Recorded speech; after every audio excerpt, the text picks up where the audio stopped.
Bom, meus amigos, hoje foi mais um dia de comemoração na França. Afinal de contas, a França leva muito a sério a comemoração do dia 14 de julho, que é a queda da Bastilha. A Revolução Francesa tem essa data como data central para a mudança de uma era, na verdade. Ali se finalizava a Idade Moderna e então, a partir dali, começa a Idade Contemporânea. Veja a queda da Bastilha, um momento histórico. A queda da Bastilha, em 14 de julho de 1789, foi um marco icônico da Revolução Francesa. A tomada deste símbolo de poder absolutista representou a luta do povo por liberdade e justiça social, inaugurando uma nova era na história da França e da Europa, e como eu já falei, na verdade, do mundo. Causas da Revolução Francesa. Bom, nós tínhamos a desigualdade social, a crise econômica e os ideais iluministas, que ali já estavam maduros para desabrochar, enfim, e tomar o seu lugar na história, como de fato fizeram. A desigualdade social, tanto na França quanto na Europa, né, ela se pautava na grande divisão entre a nobreza, o clero e o povo comum, e isso gerava um ressentimento e uma insatisfação naquela população que naquele momento viu a oportunidade e foi insuflada, na verdade, né, para que começasse essa revolução. A crise econômica, bom, era óbvia, porque os problemas financeiros, as taxas elevadas cobradas pela coroa francesa e a má administração da monarquia contribuíram para o descontentamento popular, né? E, como disse já, as ideias iluministas sobre liberdade, igualdade e democracia difundidas durante o iluminismo inspiraram os revolucionários franceses. O ato em si, né, da tomada da Bastilha, né, o assalto à Bastilha, usando um termo militar, que era um símbolo de prisão, mas uma prisão mais do que uma prisão política, né? E com essa tomada da Bastilha, temos o grande símbolo de luta pela liberdade na libertação, como eu disse, de quem era preso político, né? Bom, temos a multidão de cidadãos que se reúne na frente da Bastilha, que era um símbolo do absolutismo real. O confronto que acontece é dado entre os manifestantes que atacaram a fortaleza e enfrentaram a resistência de tropas leais à monarquia. Obviamente que não foi fácil, né? Após horas de combate, a Bastilha foi tomada, marcando o início do que nós sabemos e chamamos hoje em dia de Revolução Francesa. Bom, as consequências imediatas da queda da Bastilha foram a libertação dos prisioneiros, que em sua maioria, se não ali na totalidade, eram políticos, a expansão do movimento, né, da Revolução e a abolição dos privilégios da nobreza. Obviamente, tudo isso agora cairia por terra. Não, muito embora a gente saiba que também gerou ali um Napoleão, mas, né, com calma, né? Esse momento aqui é importante, né? A libertação dos prisioneiros, quer dizer, a abertura da Bastilha liberou os prisioneiros políticos que ali estavam encarcerados, simbolizando, como eu estou dizendo aqui, né, o primeiro passo nessa luta por liberdade.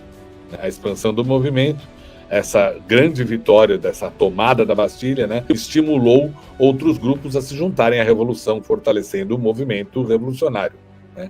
E a queda da Bastilha levou à abolição total, né, do que sobrava de sistema feudal e dos privilégios da nobreza, que agora ali ficam em maus lençóis.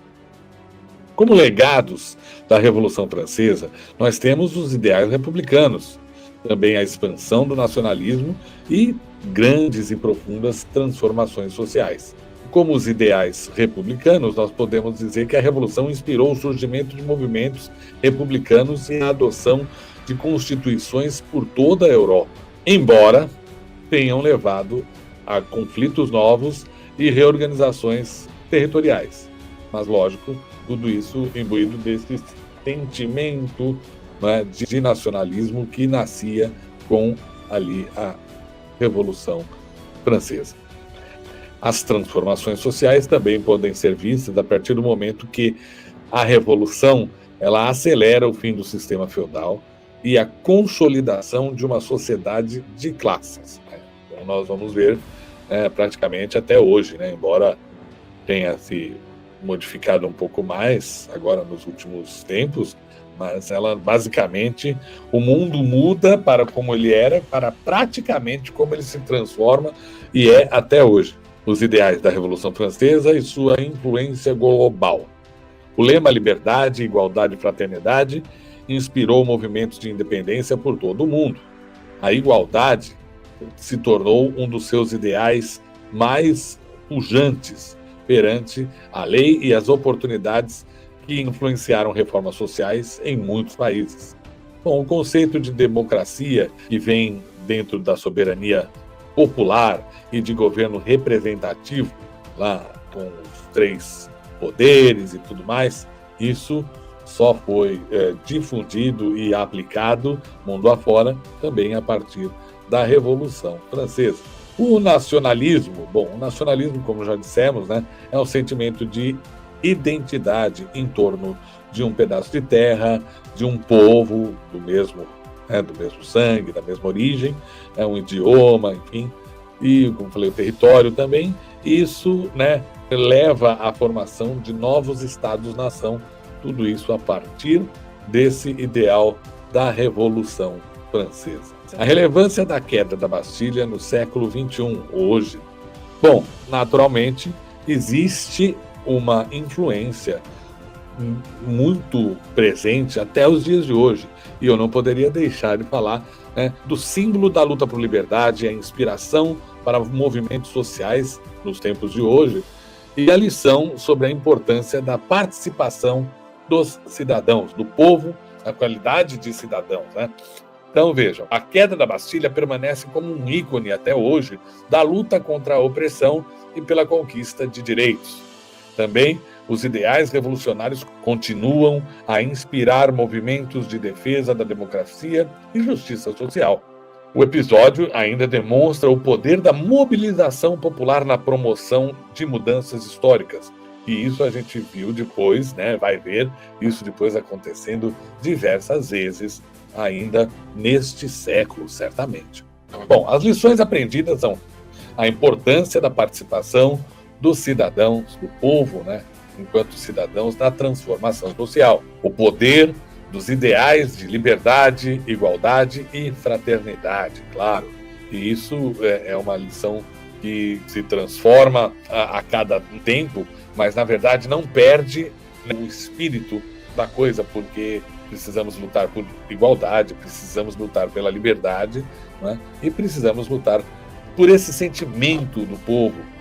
Claro que nós sabemos que os poderosos se utilizam, né, desta boa-fé, vamos chamar assim, para conseguir as suas agendas, muitas vezes, né? Então aí criam questões identitárias, ONGs e tudo mais, o que parece, né, assim, tem um verniz, né, de algo de origem social ou de origem, né, muito positiva, quando na verdade tem poderosos por trás querendo simplesmente ganhar dinheiro ou manipular, né, em prol de alguma agenda aí um pouco mais obscura, né, para dizer o mínimo. Enfim, os desafios aqui dos tempos de hoje em relação a isso tudo são a manutenção do equilíbrio entre liberdade e ordem. Veja que interessante, né? A liberdade de expressão, ela é um bem caríssimo à democracia nos tempos de hoje, graças à liberdade lutada e conquistada.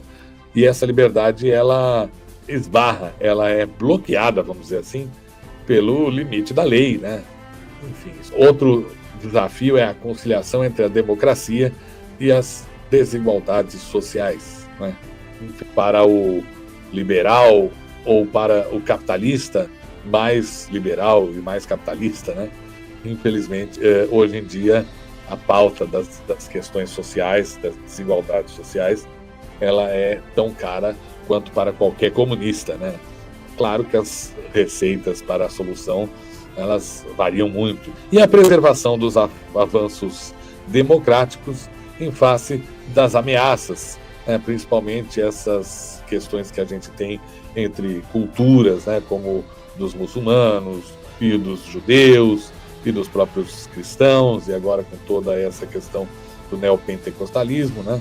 A gente vive agora uma um tremendo de um atrito entre essas religiões e suas culturas, onde a gente gostaria que, enfim, se mantivessem a liberdade e a fraternidade, né?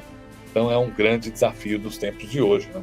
E é isso que eu queria deixar aqui para vocês, quer dizer, para chamar a atenção desses desafios aí que nós falamos agora no final.